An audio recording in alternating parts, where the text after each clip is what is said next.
Hello YouTube fans, here again. And I figured as I did 9.5 weeks, I'm talking about what it films, why not this one? I did it before, but I did it on an old camera, the picture wasn't the best, it was blurry and it looked like shit. But I figured what the fuck, I'm talking a little bit about what it films. Why not this one? 11 days, 11 nights. No, it's not a sequel to 9.5 weeks, but this was the film that got inspired by 9.5 weeks, that being 11 days, 11 nights. And that's I like this film. And I watch it film, I like, not because it's got a lot of bonky, yeah, it's got a lot of nudity, it's suspected, it's an erotic film. I also like the girl in it, she was pretty, definitely sexy, definitely wasn't shy. And I like the way it's turned. I like the character what Mickey Rourke played, where he was reducing Kim Bassender. He was playing all these sexual erotic games and sex games, and it was Wham Bam Fighting Man. It's the opposite. It's the opposite. It's actually the Durr who's the adducer. So it starts off, you've got a young man, you've got the idea sort of like a businessman. He's on a boat, or should I say a ship. She's this sexy Durr on the ship. There's a bit of bonking. But long and behold, they end up teaming up. But do I feel sorry for this lad? Do I feel sorry for him? No. And you wonder why I don't feel sorry for him? He's about to get engaged to a girl. So he's about to get married. He's about to get engaged. And he's paying away. So why should I feel sorry for someone that's thinking with his cock and he's paying away? But I've seen this other actress before. She's been tied through other films. One of these gonna marry. She was in, remember that, she was in my favourite horror film, being Ghost House. She was in Stage Fight. She's been tied a lot of these classic horror films, and she's in this and all. And that's it is very sexy. It's got Fishy Bond there. There's a few music which I noticed was played in Ghost House. What was played in this? Interesting little history.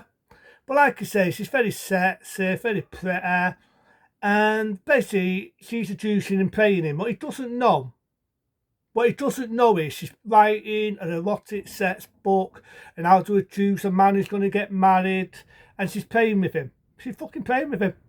There's a date scene in it, he's stripped naked, she's putting honey all over his body. It could be honey, it could be syrup, but she leaves him naked, and a maid, get it right, a maid finds him in the nud. There's a bit in it where he thinks he's going to have a date. She gets him dressing up as a woman and makes him make a twat out of himself. There's a bit where she fights him out and she's having a party with all these people and he doesn't know it. So there's a bit in it where she really, really plays with his fucking emotions. But I'm thinking, so I really feel sorry for him because he's going to get engaged. And there's a bit where you feel for him because you know he's in love with the woman to be, but he's falling for this other woman who he doesn't know is playing with him. And I always love the bit where it says, well, what if you're 11 days, 11 nights of, what it system? I get to know what it film. You've got one actress who's been in a lot of these erotic films. She's famous. I'm going to say the rest of the word because it's unpolitically correct. She was known for being in Be Man Myself. I use the word just be. I use the rest of the word for anyone who don't know this today. Just type in the rest of the word, Be Man Myself. She's in this, but she doesn't step off or anything. She just plays the boss of the young girl. And like I say, there's a lot of excuse for tits, nudity, bus and all that. It's to be expected. I'm going to repeat the same line and I watch it film. But if you're going in for it for, you're going to be disappointed. There's a little bit here and there, but it's not like, every 2 minutes. It's more of a story piece, which I can respect it for that.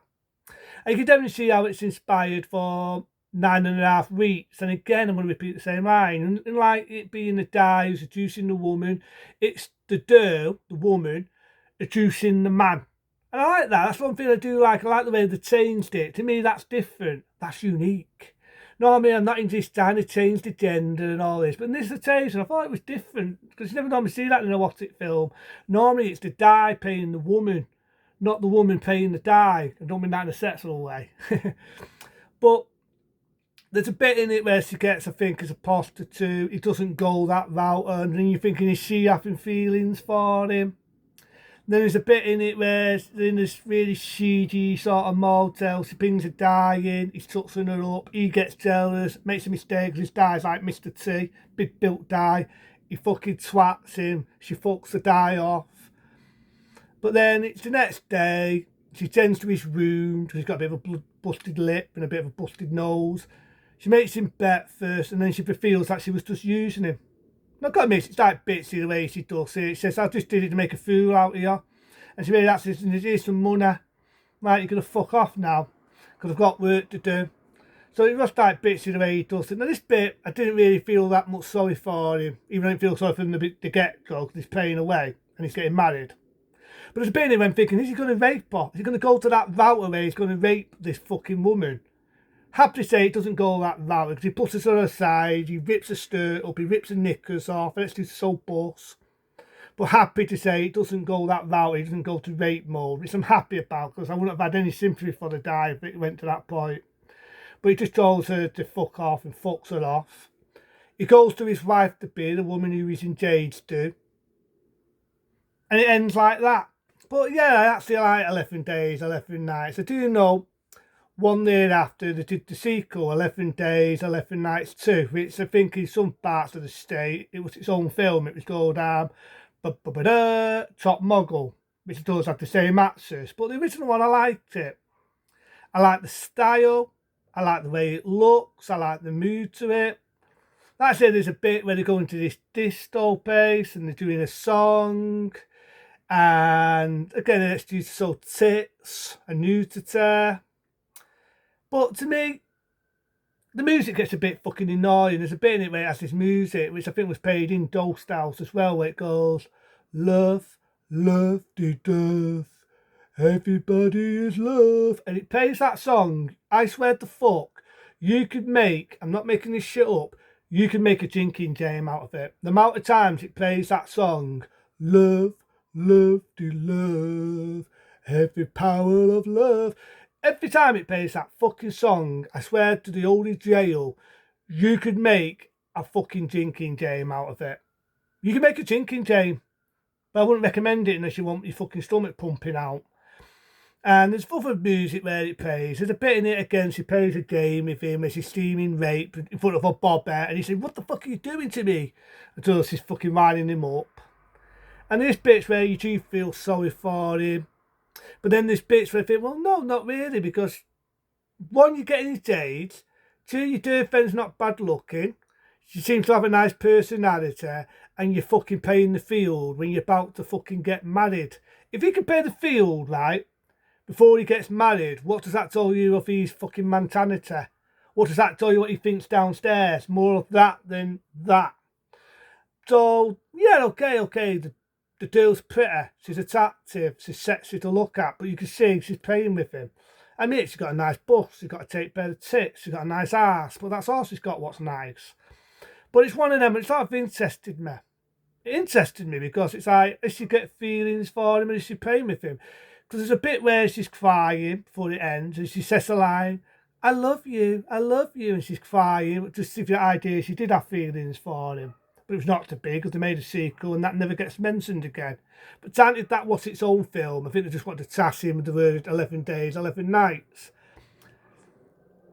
Wasn't successful like 9.5 weeks, but again, it was inspired by 9.5 weeks, being 11 Days, 11 Nights. It's more of an Italy film, so it's dubbed in English. Like most films that are dubbed, the acting's not the best, the dubbing's not the best.